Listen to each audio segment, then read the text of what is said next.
बिस्मिल्लाहिर्रहमानिर्रहीम। नाज़रीन अस्सलाम वालेकुम। मैं हूं आपका मेज़बान साबिर शाकिर। वफाकी दारुल हुकूमत इस्लामाबाद से कुछ ताज़ा तरीन इत्तलाआत और अहम खबरें आपसे शेयर करते हैं। पाकिस्तान के हालात व वाक़यात, सियासी सूरत हाल बहुत ही अहम मोड़ की तरफ जा रहे हैं और फैसला कुन मोड़ की तरफ जा रहे हैं।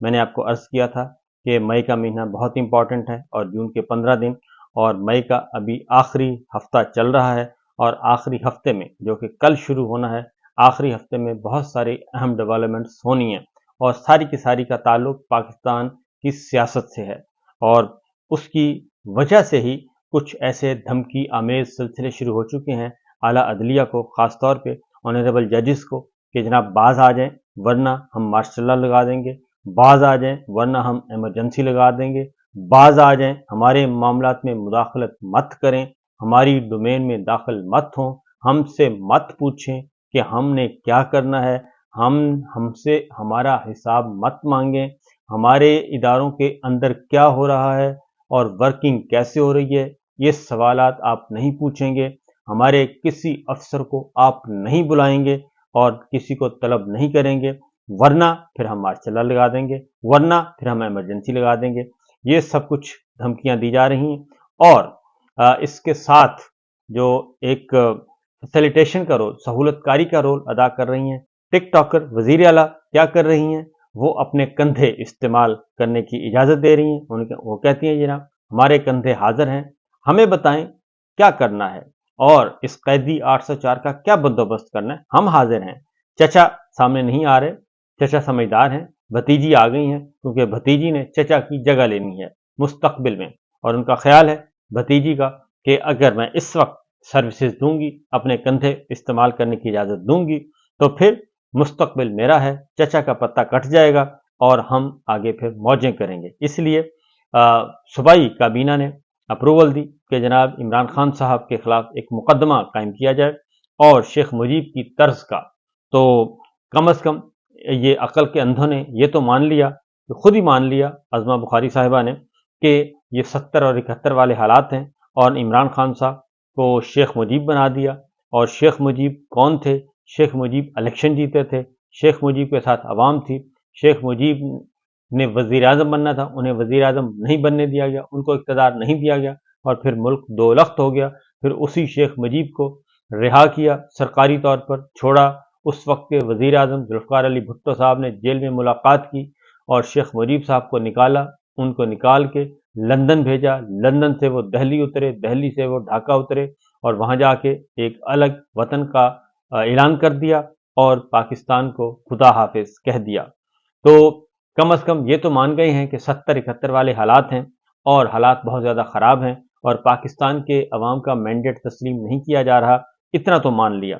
बहरहाल मोहतरमा इसीलिए अपना कंधा दे रही हैं कि जनाब मुस्तकबिल में चचा को साफ़ करें, चचा का पत्ता साफ़ करें, मैं हाजिर हूँ, मैं आपकी ताबेदार रहूँगी और हर तरह की ताबेदारी करूँगी और मैं बस इक़्तिदार मुझे एंजॉय करने दें, मुझे अपने काम करने दें, बाकी सब काम आपने करने हैं। मामला यह है, इस वक्त मेरे सामने कुछ खबरें हैं। कल ख़ुसूसी सरमायाकारी कौंसिल का इजलास हुआ, उसके बाद प्रेस रिलीज जारी किया गया। उससे पहले वज़ीर आज़म शहबाज शरीफ साहब ने फॉर्म 47 के उन्होंने एक तकरीर झाड़ी और तकरीर में कहा कि पता नहीं आसमान ज़मीन व आसमान के कलाबे मिलाए कि ये कौंसिल जो है वो बहुत ज़्यादा जा रही है, इसकी कारकर्दगी बहुत ज़्यादा है। जबकि दूसरी जानिब जो एक खबर है वो मैं आपके सामने रख देता हूँ और ये खबर मेरी और आपकी तैयार करदा नहीं है, ये किसी अपोजिशन की तैयार करदा नहीं है, बल्कि ये सरकारी इदारे की तैयार करदा है, गवर्नमेंट ऑफ पाकिस्तान के सरकारी इदारे की। मुल्क में सरमायाकारी 50 साल की कम तरीन सतह पर पहुँच गई। सरमायाकारी का हदफ 15.1% मुकर्रर किया गया था, लेकिन ये 13.1% रही। कम सरमायाकारी ने हुकूमत के कर्जों पर इन्हिसार को मजीद बढ़ा दिया है और ये सारा कुछ उन्होंने कहा जी कि स्पेशल इन्वेस्टमेंट फैसिलिटेशन काउंसिल यानी कि SIFC, जिसको बहुत ज़्यादा प्रमोट किया जा रहा है और आर्मी चीफ जिसके अहम रुकन हैं और ये उन्हीं का तखय्युल है की जानिब से सरमायाकारी को बढ़ाने की कोशिशों के बावजूद मुल्क में सरमायाकारी का रुझान कम हुआ है और सरमायाकारी की शरह गुज़श्ता 50 साल की कम तरीन सतह पर पहुँच गई है।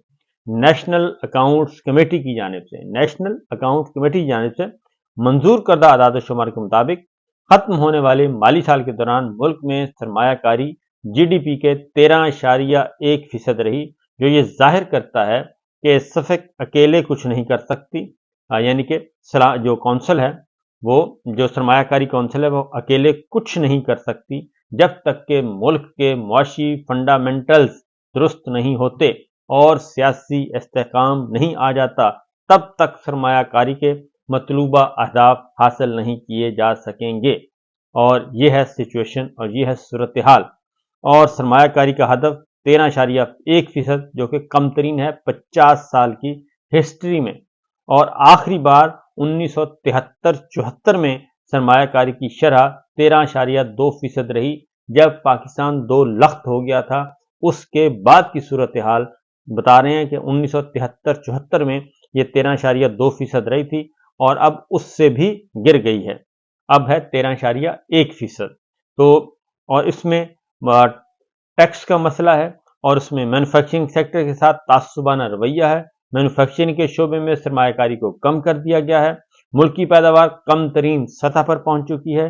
सरमायाकारी में कमी का दूसरा रुख यह है कि उसने अपने वसाइल से इंफ्रास्ट्रक्चर और सोशल स्ट्रक्चर में इस्लाहात करने की हुकूमत की सलाहियतों को भी कम कर दिया है। ये है सूरत हाल और ये है हालात व वाक़यात जो कि एक्चुअल ज़मीनी हक़ाइक़ हैं। ये तो है ख़ुसूसी सरमायाकारी कौंसिल की कारकर्दगी और इसके नताइज मैंने आपके सामने रख दिए। अब ये है इशू असल में मईशत कंट्रोल नहीं हो रही, और जब मईशत कंट्रोल नहीं हो रही तो कहीं ना कहीं डाइवर्ट करना है चीज़ों को और ये मलबा किसी पे डालना है। अब मलबा किस पे डाला जा सकता है? खुद ये कंबल इन्होंने अपने ऊपर ओढ़ा है हमारी मिलिट्री लीडरशिप ने कि हमने इकोनॉमी को ठीक करना है और हम ड्राइविंग सीट पे हैं, और ये जो SIFC है यही मुल्क को आगे लेकर बढ़ेगी। लेकिन रिजल्ट आपके सामने है। कल इजलास होता है और उस इजलास में कुछ और भी खबरें होती हैं, कुछ और इम्पॉर्टेंट डेवलपमेंट्स होती हैं। उसमें अली अमीन गंडापुर साहब मौजूद थे, वज़ीर आला खैबर पख्तूनख्वा, जिनको पहले नहीं बुलाया गया था, और जब मीडिया में ये चीज़ें आईं तो उनको इनवाइट किया गया, वो गए और उन्होंने आर्मी चीफ की मौजूदगी में फेडरल गवर्नमेंट के साथ दो दो हाथ किए।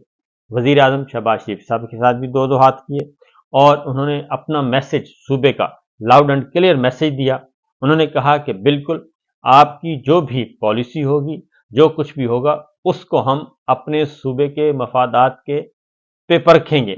अगर वो सूबे के मफादात के मुताबिक हुआ और सूबे के मफादात और सूबे के हकूक मुतासर ना हुए तो हम ऐसी हर एफर्ट की ताउन करेंगे, अदरवाइज हम कोई ताउन नहीं करेंगे।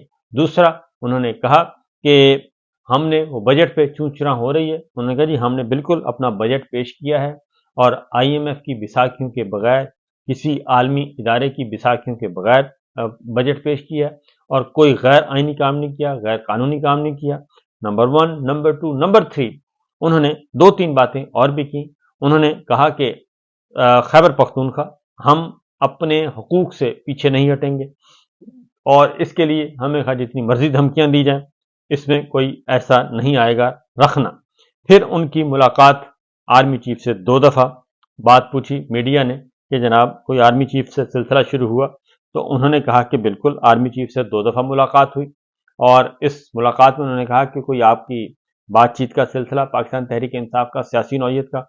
उन्होंने कहा कि नहीं, ये बिल्कुल मामला, ये फोरम बिल्कुल डिफरेंट था, एजेंडा कुछ और था। तो गंडापुर साहब ने बताया थी कि बहुत अच्छी 2 दफ़ा रही और इसलिए बाकी जो इमरान खान साहब के साथ और पाकिस्तान तहरीक इंसाफ का मामला है वो अलग से हमारा मामला चल रहा है और उसका नतीजा कुछ ना कुछ निकल आएगा। और मुझे मालूम है कि डेडलॉक कहाँ पे है और कहाँ पे बात फंसी हुई है, और 2 नुक्ते हैं छोटे छोटे, अगर वो दोनों नुक्ते हल हो जाते हैं तो बातचीत जो है वो आगे बढ़ेगी और पाकिस्तान तहरीक इंसाफ, इमरान खान और मिलिट्री लीडरशिप और मिलिट्री स्टैब्लिशमेंट के दरमियान ये जो बर्फ़ है वो पिघल सकती है। एक बुनियादी चीज़ जो है वह डिस्ट्रस्ट है, बदएतमादी बहुत है, और वो कहते हैं कि क्या गारंटर्स को चाहिए, कैसे गारंटर कहाँ से आएंगे? तो मेरा ख्याल है कि कुछ गारंटर्स भी मिल ही जाएंगे जब चीज़ें आगे बढ़ेंगी, जब एक दूसरे को मिलने का मौका मिलेगा। एक ईगो का मसला है और दूसरा एक मुलाकात मुतवक्के है। अगर मुलाकात हो जाती है तो चीज़ें हल हो जाएंगी, अदरवाइज नहीं होंगी, क्योंकि इमरान खान साहब जो हैं वो बुनियादी तौर पर दो तीन बातें हैं, वो नहीं किसी भी सूरत में मानने के लिए तैयार, और वो एनआरओ न लेने के मूड में है न देने के मूड में है, और अपने जो मुकदमात हैं उनको वो कहते हैं कि जी अदालतों पे छोड़ दें, आप अदालतों को आज़ाद कर दें, अदालतों के मामलात में मुदाखलत मत करें। लेकिन ये पैरेलल है, एक तरफ बातचीत, एक तरफ डायलॉग, दूसरी जानिब जो धमकियां दी जा रही हैं वो मैं आपको बता देता हूँ कि जजिस को धमकियां इसलिए दी जा रही हैं कि ये जो अगला हफ्ता है शुरू होने वाला कल से, उस हफ्ते में बहुत ज़्यादा इंपॉर्टेंट मुकदमात आ रहे हैं और उन मुकदमात का फैसला है। उसमें इद्दत केस है, उसका भी फैसला आना है, साइफर केस भी कंप्लीट हो जाएगा, उसका भी फैसला आ सकता है। दो अहम मुकदमात हैं, और फिर जब ये दोनों मुकदमात अगर ख़त्म होते हैं तो शाम हम कुरैशी साहब भी बाहर आते हैं और इमरान खान साहब भी बाहर आते हैं, रिहा होते हैं। लेकिन उसके साथ साथ एक पैरेलल एक सिलसिला शुरू कर दिया गया है और वो 9 मई को दोबारा जिंदा करने की कोशिश की जा रही है। मेरा अपना ख्याल है कि 9 मई को अदालतें नहीं मानती, और अदालतें 9 मई के मामले में जो मिलिट्री इस्टेब्लिशमेंट का जो रवैया है, या मिलिट्री इस्टेब्लिशमेंट जो चाहती है, वो हमारी आला अदलिया नहीं चाहती, और उस सिलसिले में सिविलियंस का फौजी अदालतों में ट्रायल वो नहीं चाहती। उसके बाद इन मुकदमात में, 9 मई के मुकदमात में जो मिलिट्री इस्टेब्लिशमेंट चाहती है कि हम जो चाहें कहेंगे वही सजाएं सुनाएं, अदालत अदलिया ऐसा नहीं कर रही। उसकी वजह यह है कि सबूत है नहीं, और प्रोसिक्यूटर्स के पास किसी किस्म के कोई सबूत नहीं है, और अदालतों में चालान पेश नहीं किए जा रहे, और जिस्मानी रिमांड पे जिस्मानी रिमांड दिया जा रहा है। बाद अज गिरफ्तारी ज़मानतें मौखर पे मौखर हो रही हैं। बहुत कुछ हो रहा है, वो इसलिए हो रहा है कि सबूत नहीं है। जब सबूत मांगे जाते हैं तो वहाँ से राह फरार इख्तियार कर ली जाती है, और चालान सबमिट इसलिए नहीं किए जा रहे कि चालान सबमिट करने के लिए कुछ है नहीं। वो जैसे ही चालान सबमिट करेंगे तो उसके बाद ट्रायल शुरू हो जाएगा, और ट्रायल जो है वो उसके पल्ले कुछ नहीं है, और उसमें सजाएं नहीं हो सकेंगी। इसीलिए कुछ ख़ानदानों को तलाश किया जा रहा है कि उन ख़ानदानों के ज़रिए करवाएं, प्रेस कॉन्फ्रेंस करवाएं, जो 9 मई के लोग रिहा हुए उनकी फैमिलीज़ की तरफ से कुछ करवा दें, प्रेस कॉन्फ्रेंस करवा दें, कोई बातें करवा दें, ताकि पब्लिक में इम्प्रेशन जो है वो बेहतर हो। एक और ख़बर जो कि हो रही है वह जनाब मरियम नवाज़ साहिबा का जो हल्का है, सूबाई हल्का, वो खुल गया है, और खुलने से मुराद ये है कि फार्म 47 वर्सेस फार्म 45, महर शराफत जो हैं, जिन्होंने उनके मुकाबले में इलेक्शन लड़ा था, उनकी इस्लामाबाद लाहौर हाई कोर्ट में इलेक्शन ट्रिब्यूनल में उनकी दरख्वास्त समाअत के लिए कर ली गई है मंजूर, और मरियम साहिबा का हल्का, उसका रिकॉर्ड जो है वो मांग लिया गया है, यानी कि ये हल्का खुल चुका है। और अब अगर ये आगे बढ़ता है तो फॉर्म 47 के तहत और फॉर्म 45 का मुकाबला होगा, तो फॉर्म 47 वाले हार जाएंगे और 45 वाले जीत जाएंगे। तो आने वाले दिन बड़े ही दिलचस्प हैं, बड़े इंपॉर्टेंट हैं। तो मेरा ख्याल है कि जजेस को धमकियां देने के बजाय मामलात को सुलझाया जाए। इजाज़त दीजिए, अल्लाह हाफिज़।